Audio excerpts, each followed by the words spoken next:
Welcome back, everybody. Let's have a look at some of these coins then, shall we? We'll start with Bitcoin and we'll move on to XRP, which will be the star of the show, and also we're going to have a look at CNS. Now, if you just before we get into this, if you don't have a Probit account, get one, because there's coins on here that have pretty decent volume, looking to make some 2, 3, 4, 5 and 6 and 7 and 8 and 9 and 10x's. And like I say, don't use loads of money, but you know, when you're making 10x's, you can do pretty well. So there's a link below. Use that link, get on Probit, and maybe consider getting some of this. We'll move on to that at the end. I'll leave that at the end. Anyway, first of all, Bitcoin. What's going on here then? So same deal pretty much as yesterday. We're stuck beneath this. Basically, first there's two areas that we're stuck beneath, which is, first of all, the most important to me is this moving average, because we're in a downtrend and we want to be above this moving average. That's being the 10 exponential, and we've got to get above there for the downtrend to at least, you know, maybe even be over. But second to that, we're also beneath this big resistance box as well. And I'm sorry that I have to talk about Bitcoin before XRP, but it has to be done. Otherwise, just skip through the video a little bit and we will get onto XRP. But understanding XRP is understanding Bitcoin, because this will govern the trend of XRP. So you do have to know this. I'm really sorry. But yeah, we're basically stuck beneath both of those. So the downtrend will likely continue until we break above that level. Now, because we've got two mega resistant areas here, being roughly, we're talking about 11,550 area, that needs to break, and then we've got the centre of the Bollinger Band about 11,690. Getting above there, we should be okay. We should be okay to say, okay, the downtrend is perhaps maybe over, and then we've got to obviously get above this line here, which goes all the way back here, a massive trend line of support and resistance. Currently, it's going to be a resistance to us, and then the top of the box. So there's a lot of areas of resistance. So it's not the time to say that we are about to make a mega pump, because we're not going to make a mega pump. We won't make a mega pump until we break at least this area here, but more than likely this one here, around 12,400 area, between 12,400, 1200 and 12,005. That's when we will see the mega pump. Now, we looked at this a few days ago and we noticed that actually there's appears to be what could be a double bottom here. This area here being 11,120. If a wick takes out that low and goes lower, yes, we'll probably find a bounce around 11,000 flat, but that wouldn't be a double bottom, might not be a double bottom anymore, but it depends on the size of this bounce. We could bounce significantly from here. This is one of those moving averages which has a lot of weight to it, the green 50 exponential that would be, and we could recover from there. So yeah, we could say there's a double bottom and then maybe a triple bottom super bounce. So we'll have to wait. But if we do break below that level of 11,000, if we do break below there and close below there, then we will come down further. We will be seeing 10,005, maybe even 9,006. Anyway, we'll move on from that. So let's have a look at XRP, shall we? XRP, here we go. Why did I do that? So XRP, more or less in the same kind of boat as what we were talking about, apart from it's a little bit more bearish, unfortunately. The moving averages are very, very steep, and you can see how we're being rejected from the 10 simple and the 10 EMA, basically governing the fact that this is still in a downtrend, and it doesn't really look like it's going to, you know, it wants to continue to go up at any time soon. We're still being rejected from these areas. Now, almost exactly the same setup as Bitcoin, because we've got a big blue resistance box here. We've also got rejection with these exponentials and the simples. So you can see on the way up, we rode that one all the way up, tested it once, and closing above it, broke down from it, rejected, closed above it, bounce, bounce, bounce, bounce, bounce, and then break down, rejection, rejection, rejection, rejection. So it's an important moving average to go by when you're looking at short-term trends. I generally I don't trade outside of a daily chart, really. A daily chart's the way I do it. It gives me an idea of where it's going to go long-term, so I don't need to stress. I don't use much leverage, so it gives me that sort of peace of mind. When I know that there is a trend to be traded, then I will trade that trend. But at the moment, I'm not trading this as a downtrend, even though that there clearly is a downtrend. I'm not trading it as a downtrend because the overall trend is still up. So, long term is how I look at it, and long term as in weeks, which technically is short term. So in the short term, yes, we do have a downtrend. We're still within that downtrend. Breaking above the Bollinger Band is going to prove to me that we're not, and also being supported on these exponentials will prove to me that we're we're not in a downtrend anymore. But we are currently in a downtrend, but it's not worth me shorting, because at any point this could bounce and the downtrend would be over. Or you'd be looking at technically trying to short the bottom of a downtrend, which is not what you want to do. You want to be buying the bottom of a downtrend. But again, I'm not here to catch knives. I'm here to spot a trend reversal, and we've not got that at the moment. We could be getting ready for it, but we're not there right now. So one other thing to look at here is that obviously the MACD has finally started to show on the histogram that there might be a subtle change in trend, but this is a daily chart, so it's lagging. It's a very laggy indicator. The most important thing for me would be to break above these levels. So we need to get above at least 28 cents, and then realistically we want to get above 29 cents, because that's where we will see a change in trend, because we'll be above here and we'll be above here. We'll also be, back into this resistance box, which should hold up as some form of support once we're inside it. But for the moment, like I say, we could be bouncing from here.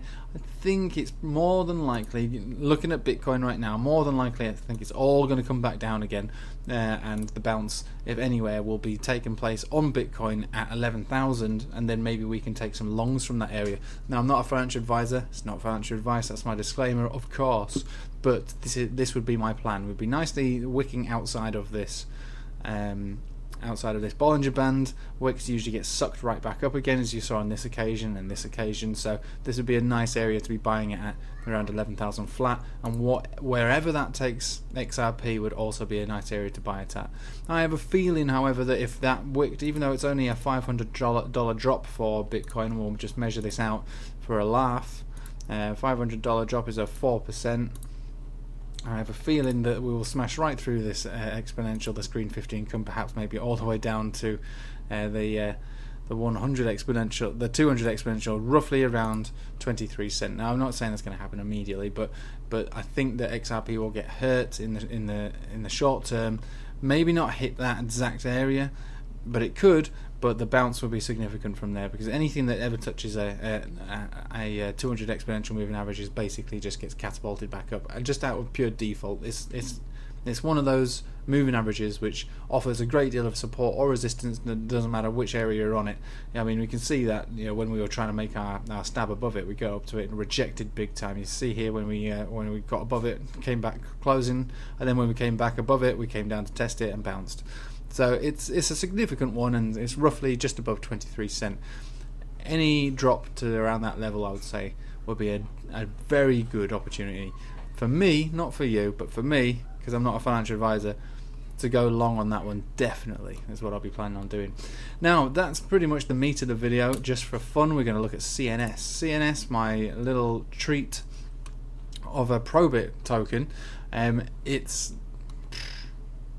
It's pump and dump central. It's super massive gains and massive losses. All right. So I was lucky enough to get in around here. We made loads of money, and we've been bouncing around ever since. And now we've broken down beneath this uptrend of support, which is long gone. What is going on there? It's long gone now. So what are we looking at now? What are we waiting for? Let's have a look at the MACD. So this is very, very, very poor looking tools on Probit, unfortunately, but it is Probit. There's pros and cons to Probit, and unfortunately this isn't one of the pros. But what we see here, we see a MACD looking to me like it's accumulating around a bottomy low area. It may come down a bit lower than this. I do have buy orders below 0.2 cent, but I'm not so sure as we'll actually get down that low, but we could do. Looking at this MACD now, this showing essentially like a period of accumulation. We're on a 4-hourly chart, by the way. This chart is not very old at all, so it's difficult to chart it out.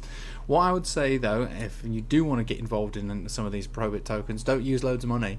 Use a couple of $100, $300-$400 at the most, because there is a good chance that we could come down to these super lows, but there might only be down there for a temporary period. Now, the good thing about CNS, I found, is that if you did buy it and you're underwater and you're essentially losing money, you convert it to CNR. You go to the Probit, go to the CNS website, create yourself a wallet, you convert it to another token, and it basically accumulates at a period of 28 So basically in 4 months, whether the value of CNR is up or down, you've over doubled the amount of CNS that you actually own. So if I bought here and it sank down to 0.15 of a cent, I still wouldn't have lost any money in 4 months. If it lost half of its value now, in 4 months' time, I'd still be broke even.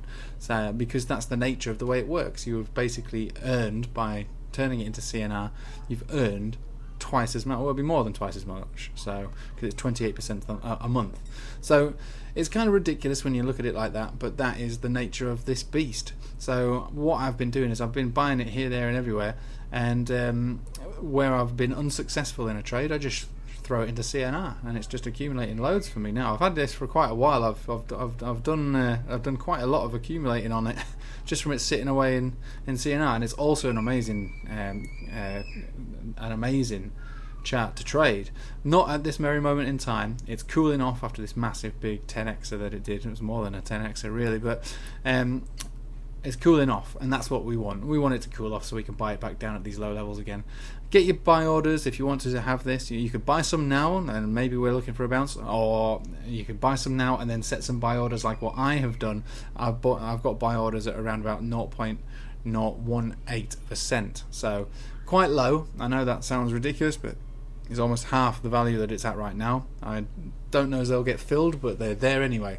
And we're looking to see this one bounce and do some big bounces. Now, it's not likely to do big bounces right this moment in time, but it's got the capacity to do that big move. So in the meantime, my CNR is processing at a period of at an amount of 28% per month. Allow that to mature. When we see the big bounce come off, then maybe we'll look at selling some of it off. Anyway, I'll leave it with you there. Set yourself a Probit account up. I've got links at the bottom of my video, and I hope you have all a nice weekend and you take it easy. Thanks for watching.